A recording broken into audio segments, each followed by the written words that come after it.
Let's talk about finding a great dog trainer right here in Escondido. The goal is to help you and your dog get out there and really enjoy everything the city has to offer together. You know that feeling, right? It's a perfect day, and you love to take your dog to a local park or sit on a cafe patio, but maybe you hesitate, wondering how they'll act. While having a dog you can trust is really the key to unlocking all those awesome dog-friendly spots around town. And this is about more than just teaching sit or stay. It's about getting your dog ready for the real-life situations you're actually going to run into right here in our community. Just picture it for a second. A dog that can walk calmly down a bustling Grand Avenue, or hang out politely at the farmer's market without causing a scene. Or how about a dog who can stay relaxed and focused on a hike with you? That's what practical, real-world training is all about. Okay, so before you even start looking for a trainer, it's a really good idea to pause and think about your own goals. What is it you actually want to work on with your dog? So, what's your story?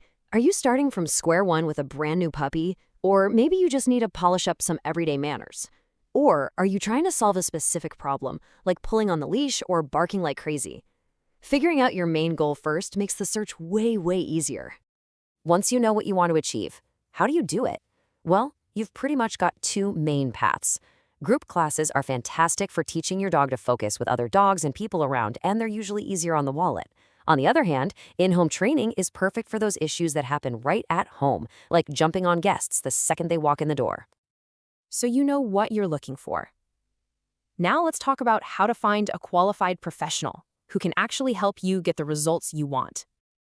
One of the biggest things to look for is a trainer who uses positive reinforcement. All this means is they focus on rewarding the behavior you want to see. It's an approach that builds a really strong, trusting bond with your dog, and you get results that stick without using fear or anything like that. Another really good sign of a trainer's expertise is their professional credentials. Having certifications shows that a trainer has put in the work to get educated, and they're serious about their profession. You might see a bunch of letters after a trainer's name, and it can be a little confusing. Let's quickly break down some common ones.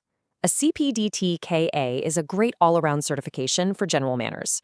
But if you're dealing with more complex stuff, like serious anxiety, seeing something like CBCC-KA tells you that person has specialized knowledge in behavior. All right, you've found a few potential trainers that look good. Now it's your turn to interview them to make sure they're the right fit for you and your dog. Think of this as your checklist. You'll want to ask about their methods, their credentials, and exactly how they plan to tailor their training to your dog and your life here in Escondido. And of course, you'll want to be super clear on how they track progress and what all the costs and policies are before you sign up. And speaking of costs, let's be real. Training is an investment. So having a ballpark idea of the local rates will really help you figure out your budget. So here's a general look at what you can expect to invest in our area. A group class that runs for a few weeks might cost a couple $100s. A package of private in-home lessons could be several $100s. And then you have more intensive options like a board and train program, which is a much bigger financial commitment. Hopefully this gives you a clearer picture. Now, once you start training, the work isn't just in the sessions themselves. The next big step is to take all those new skills and start using them out in the real world. And this is the fun part. You can literally use our amazing local parks and trails as your own training ground. Practicing around everyday distractions is what really makes those good behaviors stick. Here are just a few ideas for you. Mayflower Dog Park is awesome for practicing recalls since it's safely fenced in. You could head over to Felicita Park to work on polite leash walking around all the picnic distractions.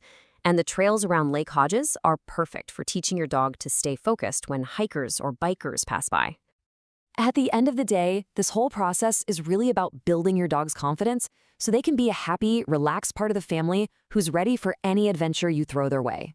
A well-behaved dog just makes your life easier in so many ways, from having people over without chaos to just enjoying a quiet walk around your own neighborhood. We wish you the best of luck. Happy training!